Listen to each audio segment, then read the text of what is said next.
Okay, this is part 3 of reciprocals of functions. This is an example of graphing a reciprocal of a quadratic function. And we're not going to do it with a full analysis. We're going to do it by graphing the original and then using properties of reciprocals to come up with our graph.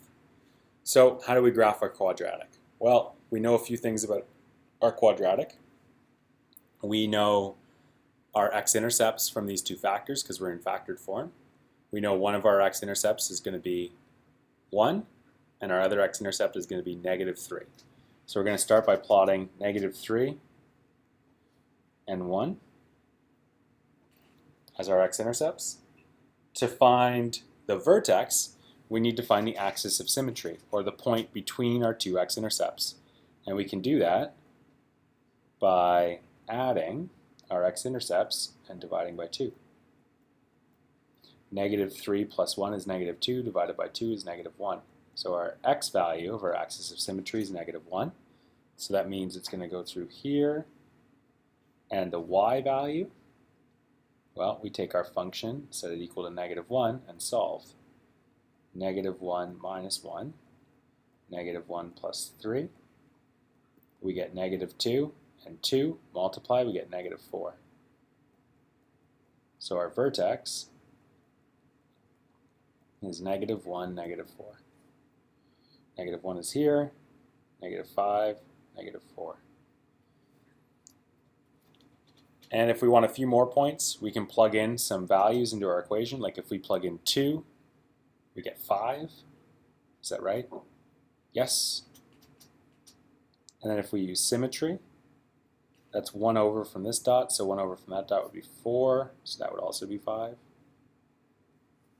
And now we've got 5 points, which is enough to draw a parabola.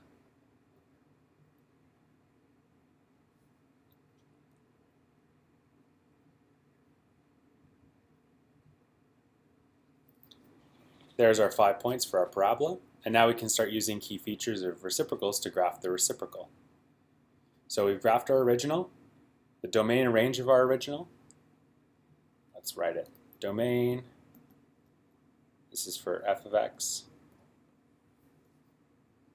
Our domain is x belongs to real, and our range is that f of x belongs to real such that f of x is greater than or equal to -4. And that's for our original function. To graph our reciprocal, pick a different colored pen here, we know that wherever our original function goes through 0, we'll have a vertical asymptote. Our original function goes through 0 twice, so we have 2 vertical asymptotes. We have one at -3,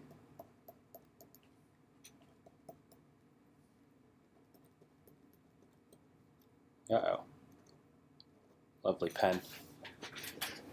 Let's replace that.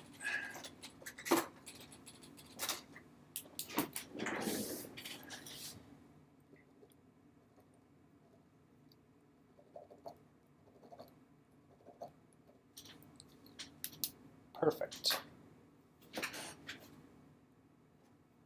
Let's go green, last shot. Oh, lovely. Green. Oh, here we go. Now we got some green. Can barely see it though. All right, back to old trusty. Gotta go back to black. Here we go. So unfortunately our inverse and our original are going to be in the same color, which is kind of disappointing.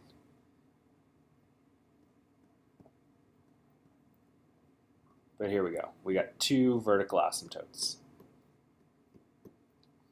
One at x equals -3 and one at x equals 1. 2 vertical asymptotes. What else do we know? Well, we know that anywhere that y equals 1 or -1 are going to be shared points between the original and the reciprocal. So when y equals 1, that's along this line. We hit our parabola here, so we're also going to hit our reciprocal there. We hit a parabola here, so we're going to hit our reciprocal there as well. Here's -1. We hit our reciprocal here, so we hit our parabola here, so our reciprocal is going to be shared there and here. I said that our reciprocal functions are always going to have horizontal asymptotes at y equals 0. So we'll draw on that horizontal asymptote. If we wanted to verify that horizontal asymptote, we could plug in very large numbers, like 1,000 or 1,000,000 in for x, and test what's happening to our function, our reciprocal function at 1,000 and 1,000,000, and we would find out that it's approaching 0 from either above or below. And then we could try negative 1,000 or negative 1,000,000 and see if we're approaching from above or below, just like we did in the properties analysis, the example in video 2. But I'm telling you, for reciprocal functions, horizontal asymptote 0. All right, so we got vertical asymptotes, horizontal asymptotes, shared points, and now we're just going to pick some y values and off the original, and we're going to reciprocate them or flip them and get some y values from our reciprocal function. Like, let's pick this nice vertex here. This vertex is -4. The reciprocal of -4 is -1/4. So that would be way up here. Right here, looks like we have -2. The reciprocal of -2 is -1/2. So we got a point there. If we reflect it, over here is the same point. So we start to see that we've got like a nice little flat part here, and then we come down across here. And if we wanted to test our behaviors around our asymptote, we could plug in some values to the left of 1, to the right of -3, and we could see if we're going to in fact bend down, or we could take some values here and reciprocate them. Like 1/2, the reciprocal of 1/2 is 2, or -1/2 is -2. So we get a point here. If we go closer, that's about 1/4.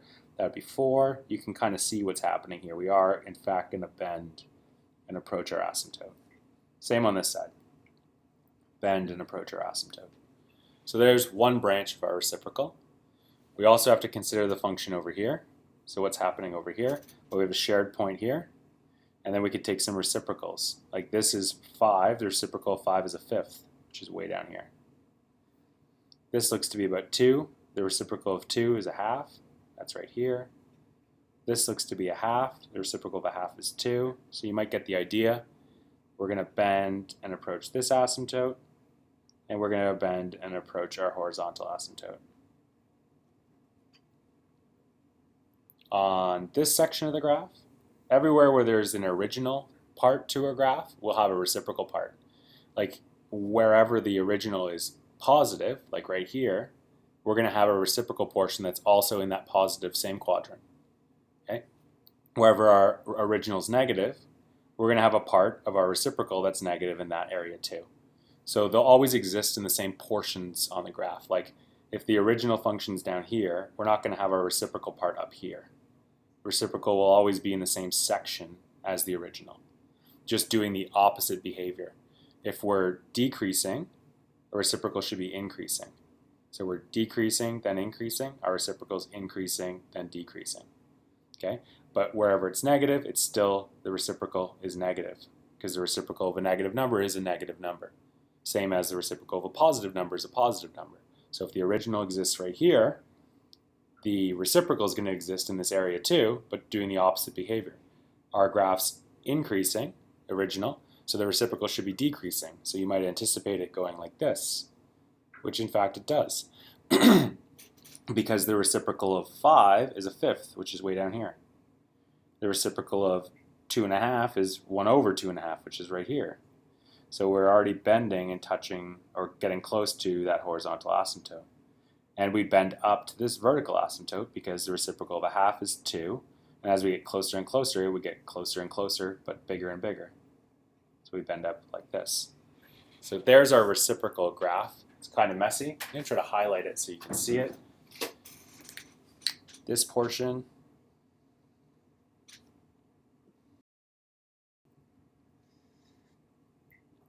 And this portion.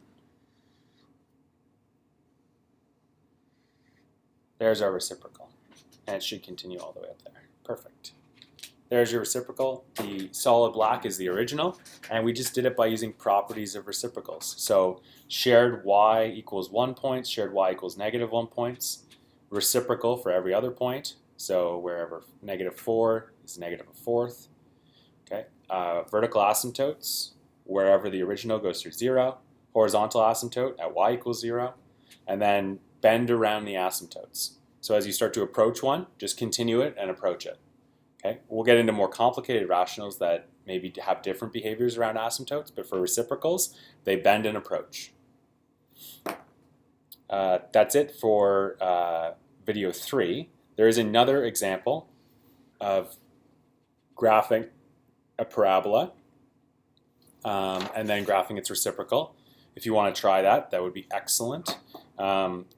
Graph this as your original parabola and then use properties of reciprocals to see if you can come up with a graph. It's a little different than the one we just did, and you might find out why when you graph the parabola. But see if you can use properties of reciprocals to graph it. And if you can, awesome. If you can't, that's fine, because we're going to do an example of it in class. But you can check the solutions because I've uploaded the correct